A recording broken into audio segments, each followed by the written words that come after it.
Il y a quelque chose de pourri au royaume de France. Enfin non, il y a plein de choses pourries au royaume de France, mais l'une d'elles est particulièrement audible. Elle s'appelle les boomers.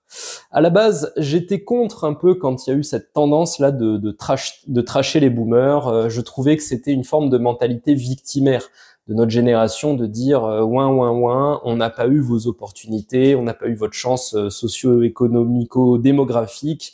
Aujourd'hui c'est plus dur, c'est pas facile. Bref, ça faisait mentalité victimaire, et si tu suis cette chaîne depuis un moment, tu sais que je suis plutôt pour une forme de responsabilité personnelle. On croit ou pas au libre arbitre, mais c'est quand même une fiction indispensable pour arriver un peu à changer la donne et à s'en sortir quand on a bien sûr la chance de prendre conscience que c'est peut-être pas vrai, mais nécessaire d'y croire. Il y a des gens, je veux bien entendre l'argument qui dit qu'il y a des gens qui n'ont pas cette chance, ils sont bloqués dans une forme de survie, dans un monde violent et tout. Mais bon, ici on parle littérature, donc on est dans le luxe, on est dans un moment où on n'a pas faim et on peut penser à autre chose. Et justement, aujourd'hui, j'avais envie de parler pour ce podcast de Michel Onfray, que j'ai rebaptisé le prince des boomers l'autre jour en scrollant YouTube, enfin plutôt en swipant entre des shorts. J'en ai vu un du Figaro Magazine avec Michel Onfray qui est au restaurant, derrière un verre de vin blanc et un plat de couteaux. Tu sais, les couteaux, c'est ces coquillages là qu'on fait sauter à la plancha avec de l'ail et du persil. Et il nous fait le philosophe pour dire, écoutez, on est riche à partir du moment où on n'a pas faim. Moi, j'ai dit à mon père, une fois, quand j'étais adolescent, qu'on était pauvre, il m'a regardé, il m'a dit, as-tu déjà eu faim? Est-ce que tu as déjà manqué de nourriture? Je lui ai dit non. Et c'est vrai que c'est ça la richesse, finalement. À partir du moment où on n'a pas faim, eh bien, on est riche, quoi. Donc, il dit ça, bien sûr, au resto, là, en se tapant la cloche.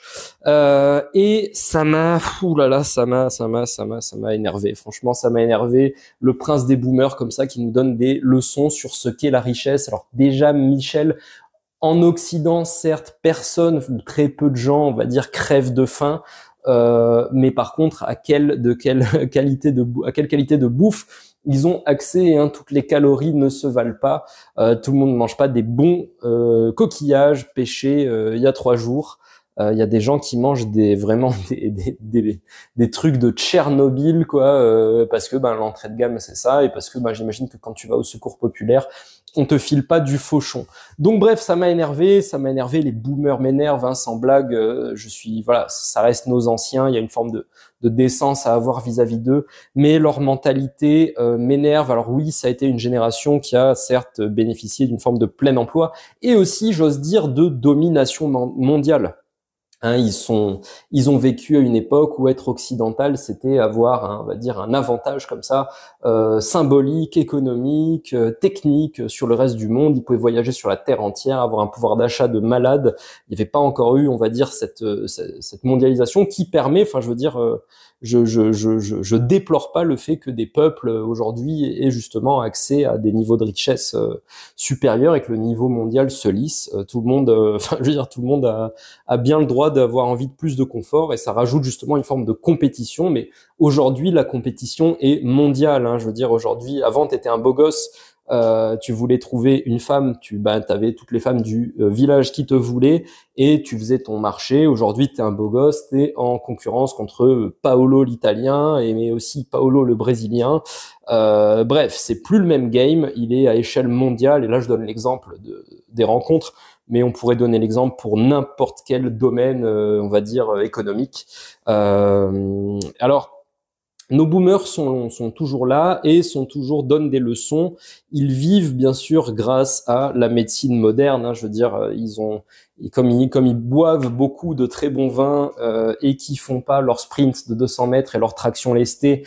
Ensuite, ils ont des accidents vasculaires et il faut de la chirurgie de pointe pour les maintenir en vie, et qui restent comme ça à errer auprès de nous, à prendre des décisions à notre place via le vote, et à nous expliquer que c'était dur à l'époque. C'est vrai que bon, ils avaient des parents qui étaient des rouleaux compresseurs émotionnels, hein. À l'époque, c'était à la dure. À l'époque, on disait pas je t'aime autrement que par des insultes ou des petites claques.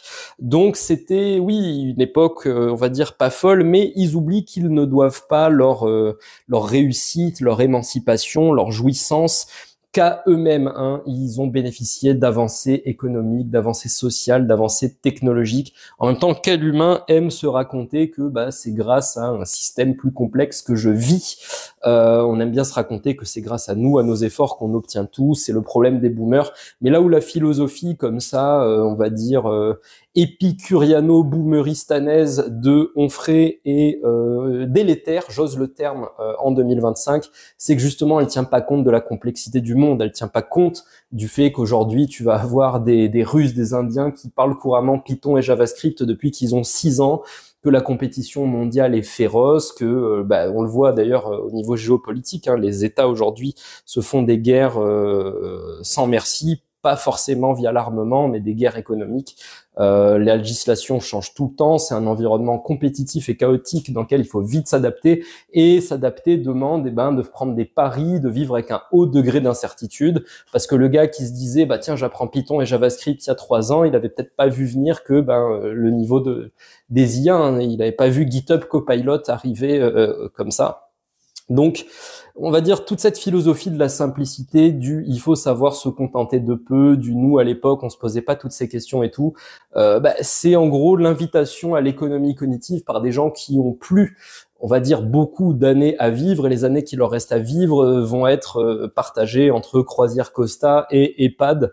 Donc finalement, ce sont pas des bons conseillers, et c'est assez délétère finalement de donner le micro comme ça à ces gens-là et d'en faire nos philosophes. Je pense que la philosophie des boomers a fait son temps.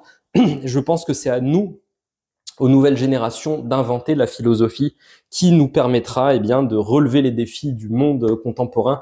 Encore une fois, on peut choisir de lire Michel Onfray ou Stéphane Hessel, Indignez-vous, ou on peut choisir d'essayer de regarder la réalité en face. La réalité est complexe, changeante et multifactorielle. C'est dur, mais je pense que notre émancipation à nous, elle viendra de là, plutôt que de prendre en compte comme ça les discours dépassés de ces boomers. Après, on leur souhaite encore bien du plaisir, bien des grands crus, bien des poêlés de coquillages ail et persil. Tant mieux, régalez-vous. On n'a pas besoin de vous. Voilà, c'était le message finalement pour conclure ce podcast sur les boomers, leur mettre un chassé gentil. Les boomers, vous êtes bien gentils, mais on n'a pas besoin de vous, on s'en fout de vos histoires, on s'en fout que soi-disant vous alliez à l'école à pied, qu'il fallait pour ça gravir l'Everest et affronter des grizzlies. On n'y croit pas, on n'y croit plus, laissez-nous, et s'il vous plaît, arrêtez de voter. Bref, c'était un podcast sur les boomers. J'ai pris une forme de plaisir malsain à laisser aller ma violence verbale contre eux, tout en essayant de rester dans les limites de ce que YouTube m'autorise. C'était un exercice amusant pour moi. Si toi tu t'es marré à ce podcast et que ça t'a un peu ouvert l'esprit sur les boomers, en tout cas que ça t'a aidé finalement à te dire on peut les tracher sans être dans une mentalité victime, n'hésite pas à liker, commenter, t'abonner, et moi je te dis à demain pour le prochain épisode de La Plume et l'Épée. D'ici là, prends soin de toi.